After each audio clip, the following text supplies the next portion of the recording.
Kom ons maak ons Bybel oop by Spreuke 23 vers 7. Spreuke 23 vers 7. Want soos hy in sy siel bereken, so is hy.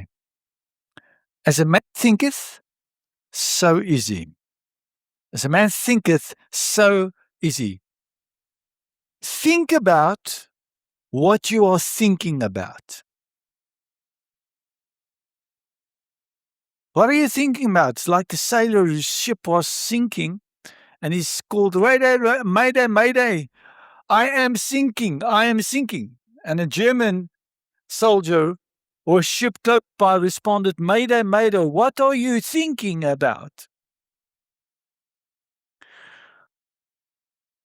It's Engels. They say that in Japan, the Japanese eat less fat, more fish, and they have fewer heart problems than the Americans and the British.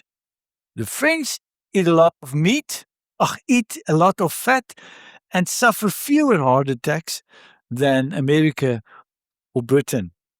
The Italians drink a lot of wine and eat a lot of pasta, and they have lower risk of heart disease than America or Britain. So what is the conclusion?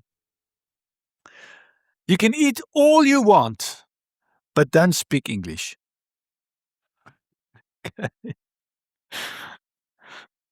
Maar ek wil met jy praat oor die oorlogsveld van ons verstand. Want die grootste oorloë word nie op 'n veldslag buitekant gevoer nie, maar is die slagveld van ons denke, die toestand van ons verstand. Kom ek sê vir jou, jy is slegs so geestelik soos wat jou gedagtes is. En die Bybel het baie te sê oor ons verstand. Jesaja 26:3 sê, ek sal 'n standvastige gesindheid in volle vrede bewaar, want hulle vertrou op my. You will keep him in perfect peace, whose mind is stayed on you. Amen. Markus 12:30 sê, jy moet die Here lief hê met jou hele hart, jou hele siel en met jou hele verstand.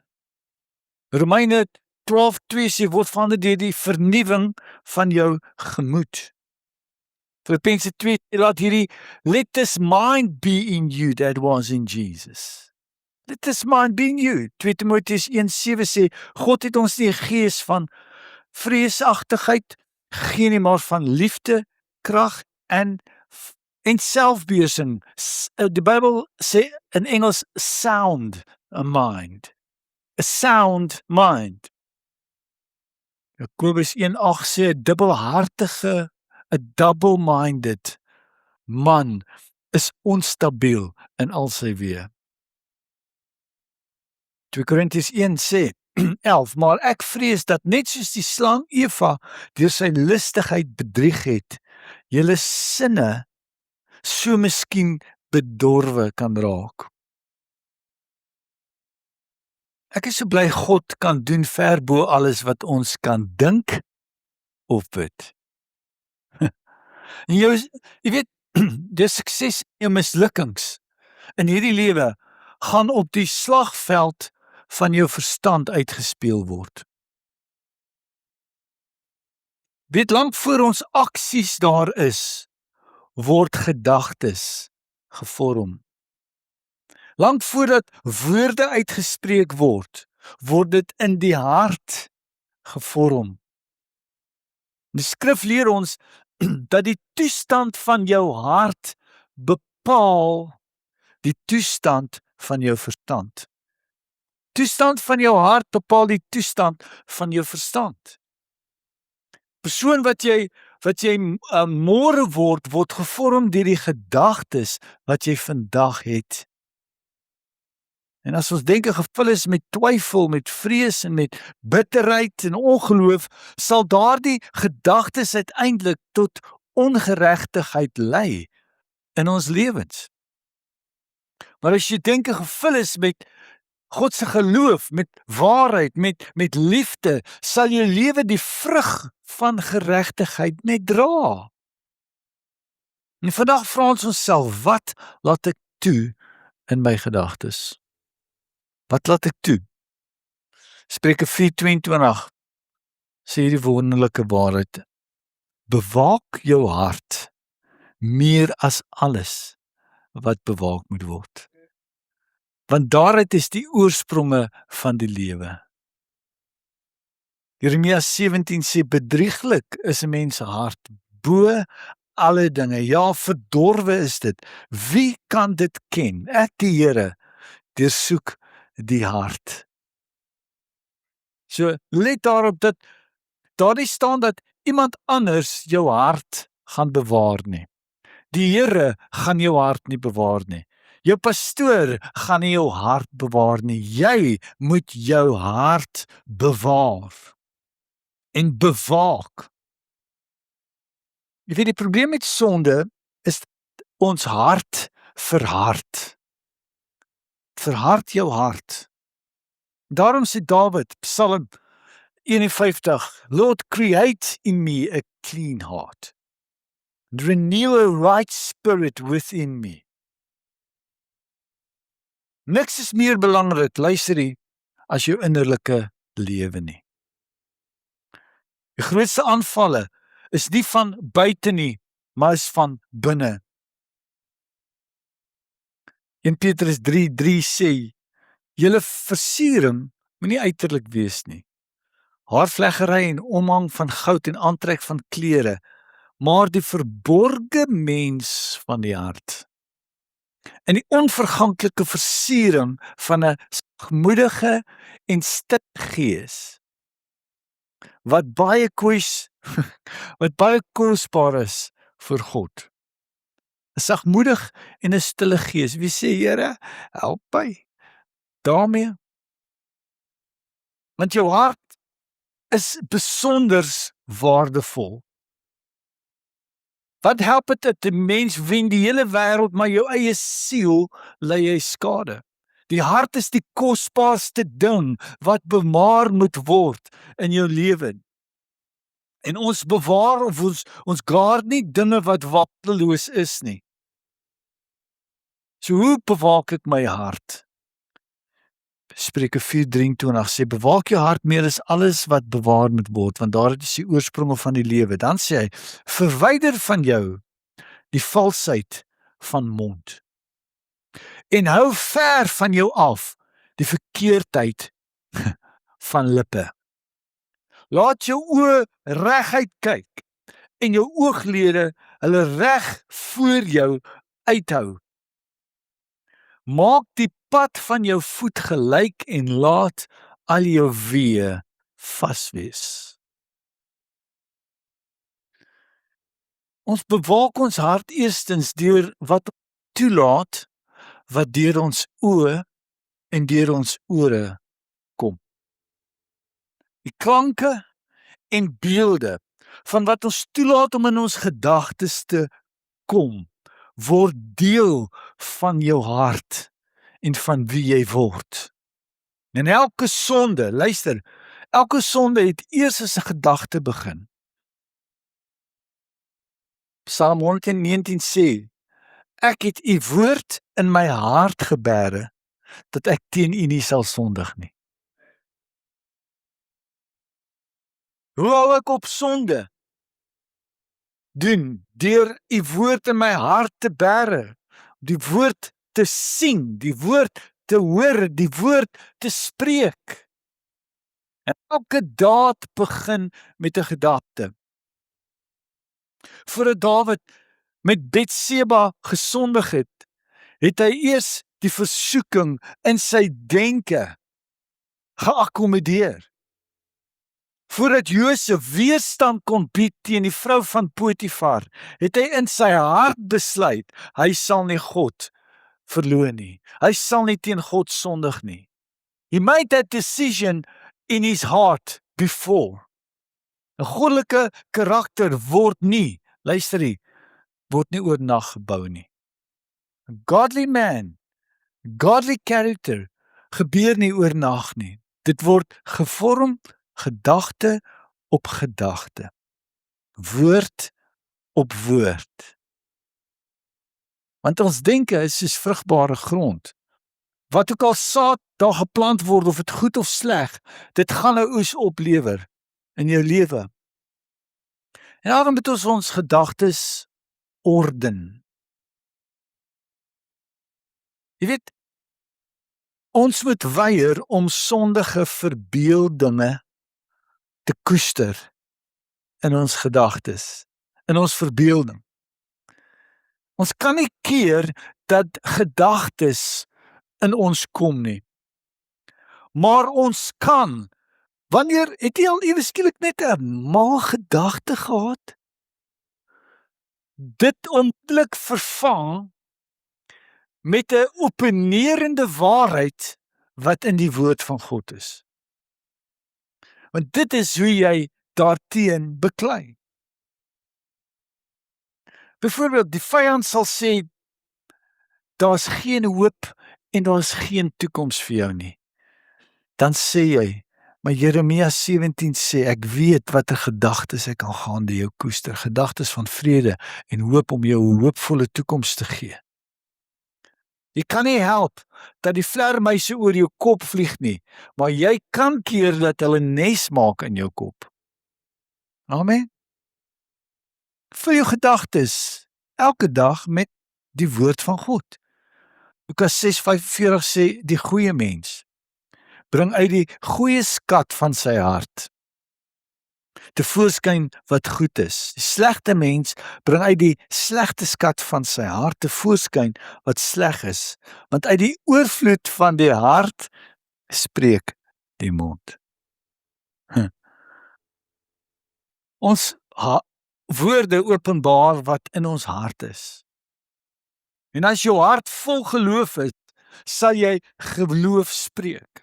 As jou hart vol hoop is, sal jy hoop hê, sal jy vrede spreek. As jou hart vol woede is, sal jy uiteindelik vernietiging veroorsaak. Jy weet, God is nie net bloot daarin geïnteresseerd om ons gedrag te verander nie, maar om ons harte te verander. Want wanneer ons hart verander, verander ons gedrag.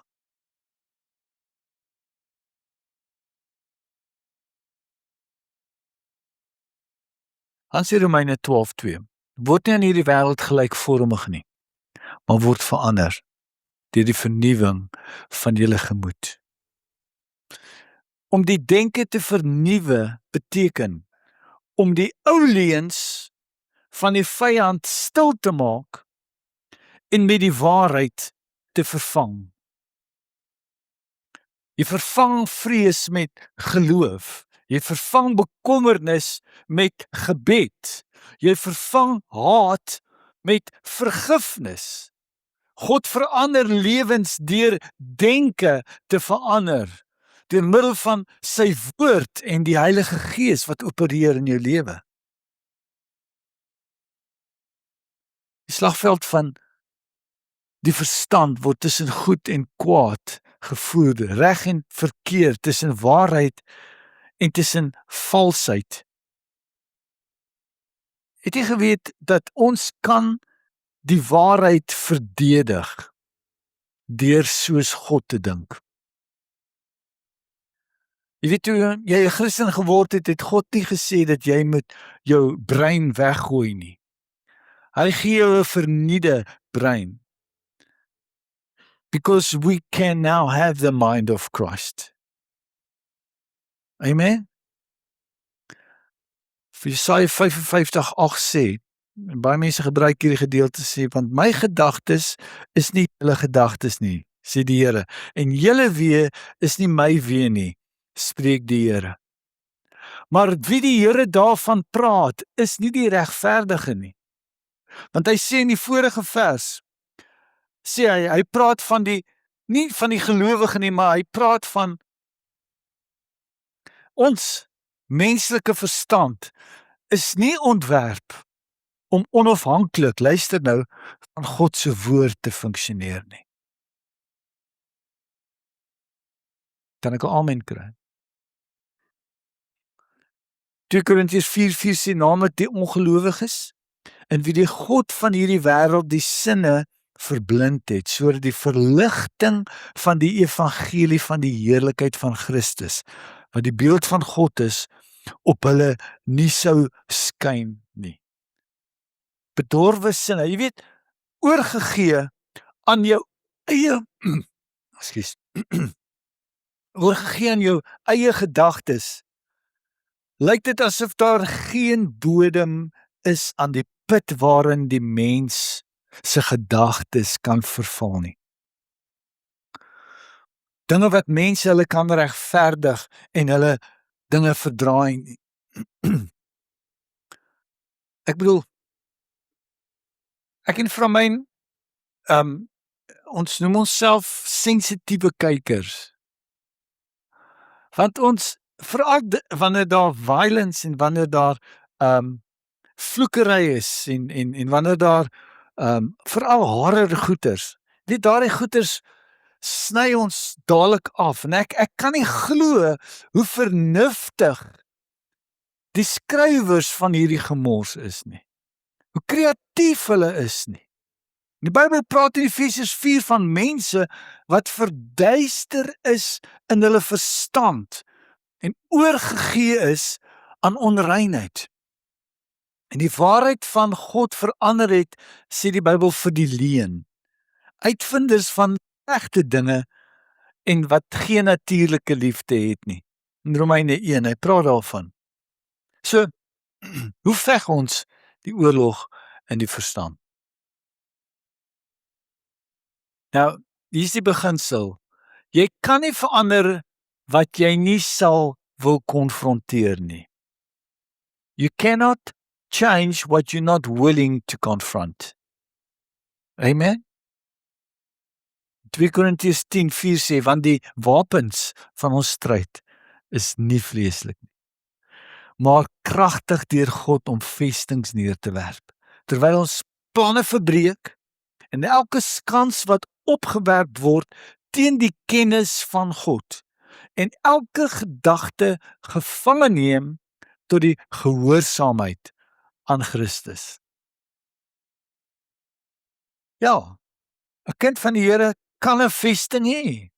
'n Vesting is 'n geoefende manier van dink wat ingebou is en outomaties geword het met 'n lewe wat omtrent van sy eie is.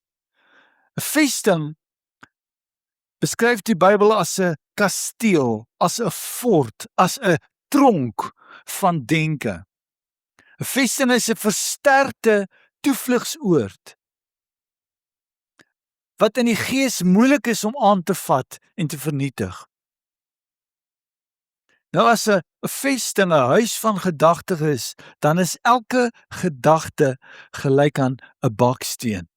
So ons verwyder 'n vesting, een baksteen op 'n slag. En ons bou 'n vesting van God, een gedagte op gedagte. Vesting word in ons hart opgerig wanneer ons verkeerde gedagtes 'n vasdrapplek gee in ons lewens. In die verloop van tyd word 'n vasdrapplek 'n vesting. En 'n vesting, luister, 'n vesting is nie 'n demoon nie, maar dit kan 'n tuiste word vir 'n demoon. 'n Plek waar hy kan opereer van.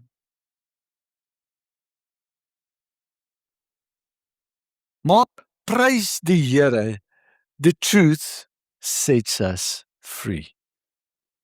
The truth sets us free.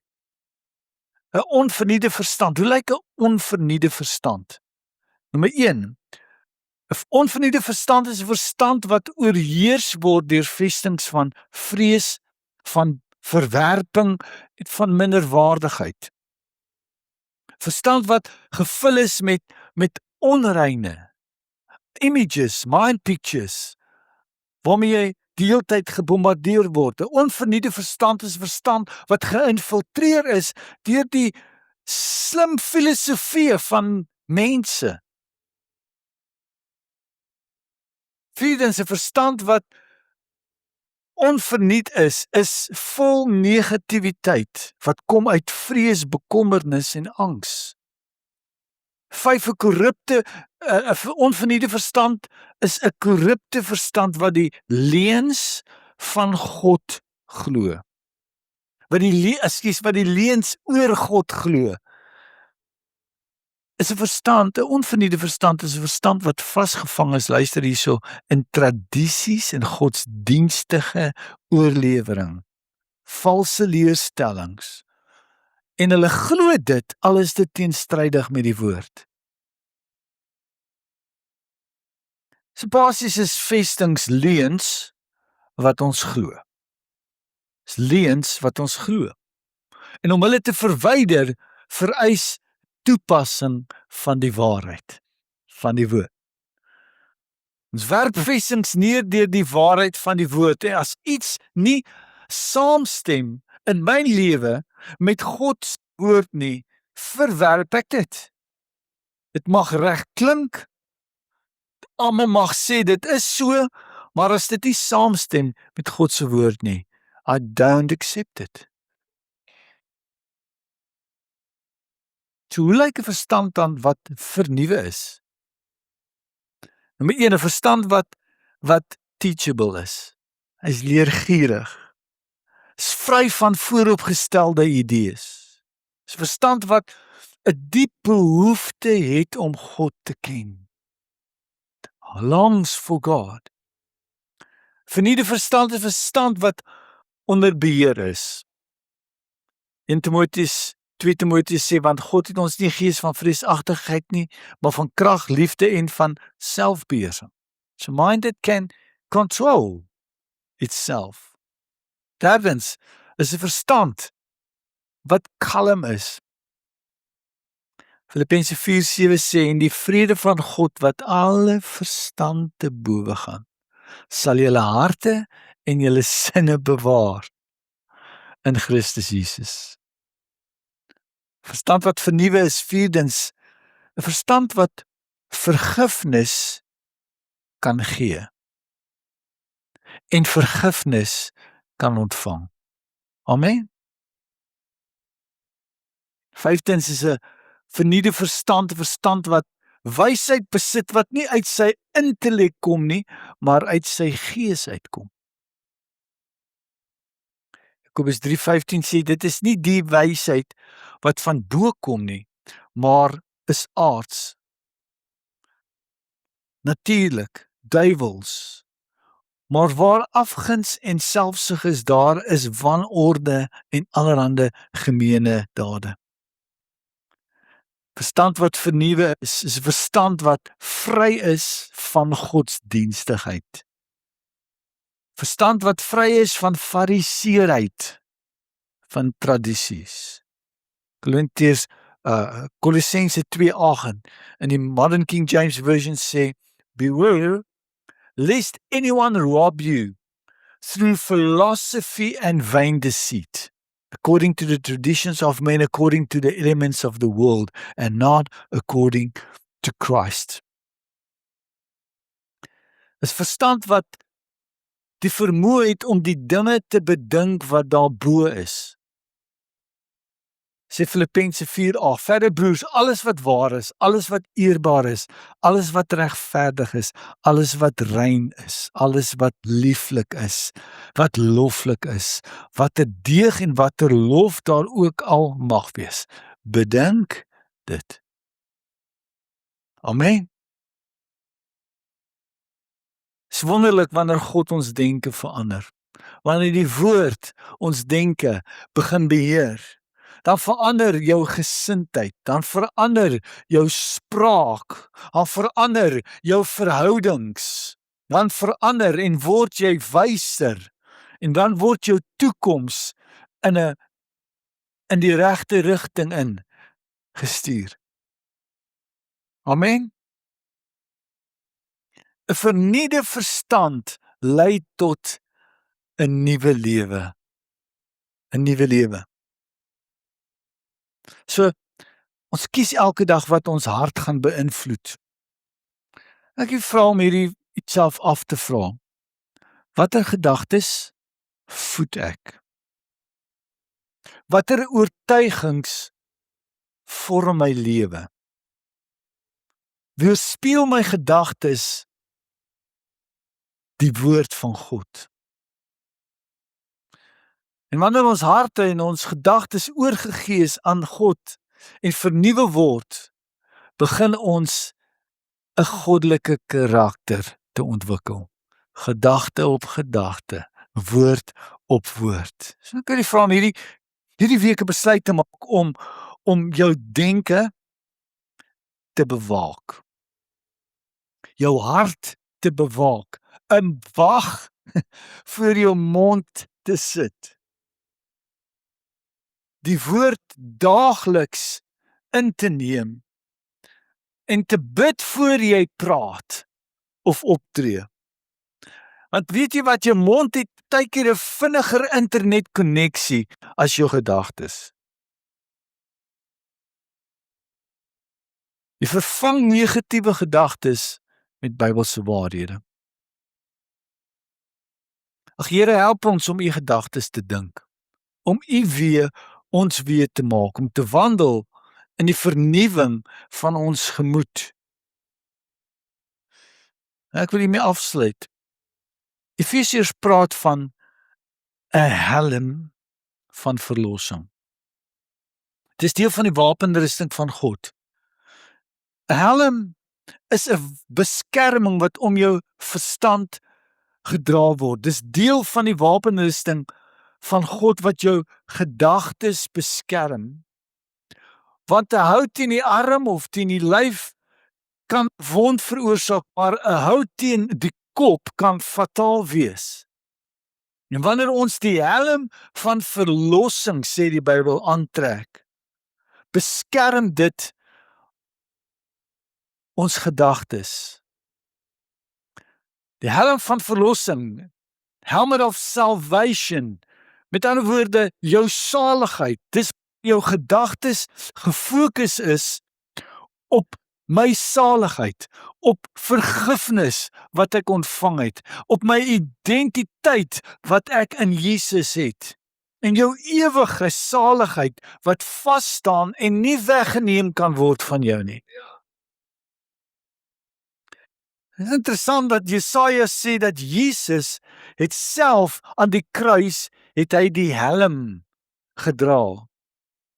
Jesaja 59:17 sê, en hy het geregtigheid aangetrek soos 'n pantser, en die helm van heil was op sy hoof. Amen. Jesus het daai helm aangetrek om sy gedagtes te beskerm toe hy aan die kruis was. So, herinner jouself, ek is vergewe. Ek behoort aan die Here. En niks kan my uit sy hand uitruk nie. So sit daai helm op vanoggend. Ek wil jou help om dit aan te trek vanoggend.